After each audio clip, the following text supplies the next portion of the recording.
Queen Street Mill.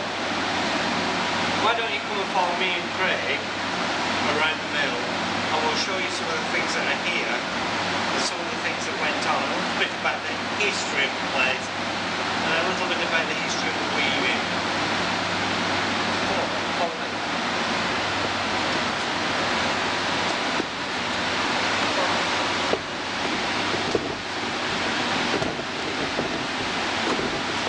On the outskirts of Burnley, a town once dominated by the textile industry, lies Hull Sike, the home of Queen Street Mill, the last surviving operational steam-powered weaving mill in the world.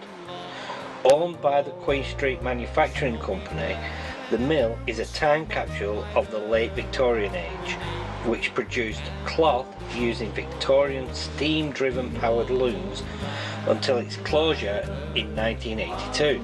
Discover the story of cotton cloth production, where you're interested in local or social history, textiles and textile machinery, or just looking for an afternoon out with a difference. The sights, the sounds and smells of Queen Street Mill bring the textile industry vividly to life.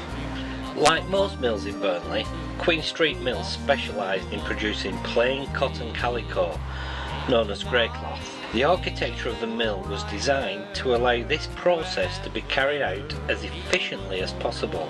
The old lamplighter of long, long ago. The side of the building that faces onto Queen Street was originally a 4-storey building, which was rebuilt as the present single-storey structure following extensive damage caused by a fire in 1918. The weaving shed itself is a traditional single-storey building with flagged stone floor.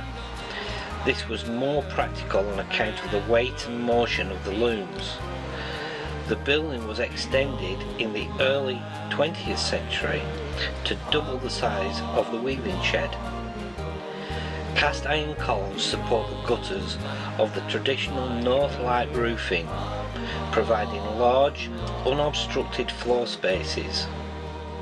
North lights allowed the maximum amount of natural light into the building, whilst avoiding direct sunlight, therefore helping to keep the temperature down even on the hottest summer's day. Hull Sike became one of the most important weaving villages in Victorian Lancashire and is now a conservation area displaying industrial architecture which has been little changed in the last 100 years. In the grounds of the mill is the chimney, which stands 120 feet high, and the mill pond or lodge, which is fed by rainwater collected in the gutters and piped through the downspouts from the mill roof. To the side of the lodge is a small stable building made of brick and stone, which would have housed the mill's 4 horses until motorised transport was purchased in 1926. It is unusual for stable blocks to be found intact, as they were often demolished or converted into garages. Queen Street Mill is unique, that's as it survives today, with a lot of the original machinery. It's unlikely that the Queen Street Mill Company could actually afford to update the machinery and buy new ones, especially during the later years when much of the textile business went abroad.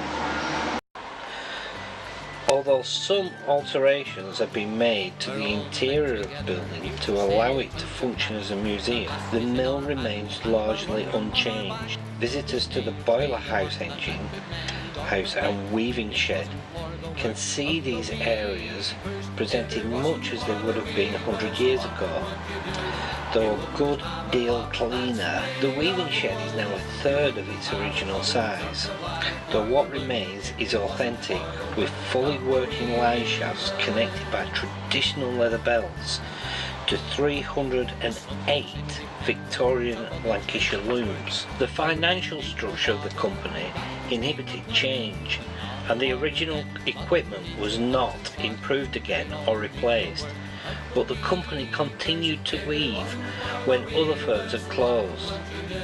Mains Electricity was only introduced in 1947. The whole SAG strike of 1915. For the work of the weavers.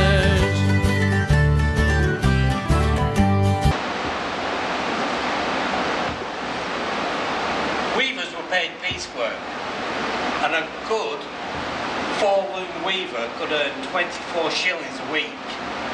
This was just below at what a tackler could earn. But it was also less than the average in the area.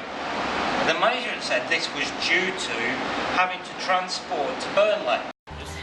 In August 1915, there was a strike that lasted for several weeks, triggered by this injustice.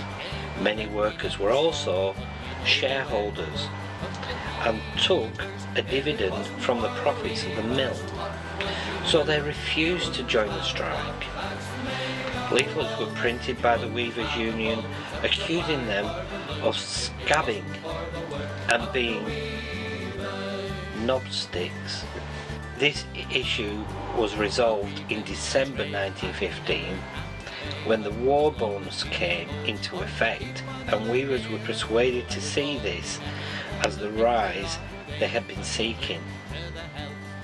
Cotton control was introduced in 1918, which led to a 4-day working week.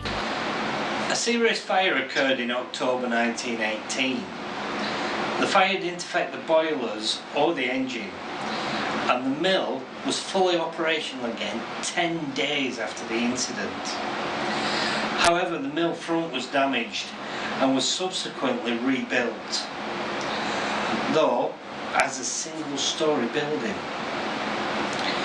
During the rebuilding, the mill looms were relocated to the bottom shed.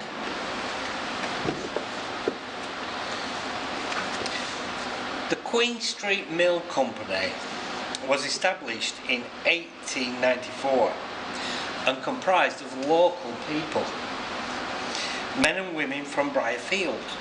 The first board of directors was listed as Thomas Pickles, the foreman, John Nuttall, glazer, George Lane, a builder, William Kippax, a weaver, Whittaker, a weaver, Briley Edmondson, weaver, John Taylor, weaver, and James Corrin, headmaster of Harrogate School, who became the first company secretary. Briarcliff was a tight-knit community, and many of the directors of Queen Street Mill were also members of the Briarcliff Brass Band. To mark the opening of the mill in 1895, Reverend Harrison and Edmund Atkinson, a tackler and member of the brass band, climbed to the top of the chimney, with the latter played a cornet solo.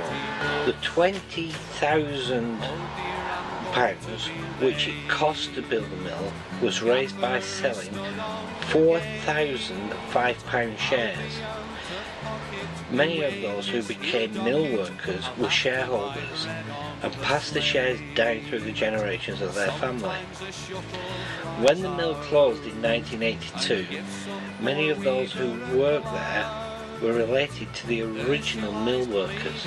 Nobody heeding and no one to carry around, and it's poverty, poverty knocks, me lunatics saying all day. Poverty, poverty knocks, gaffers too skinny to pay.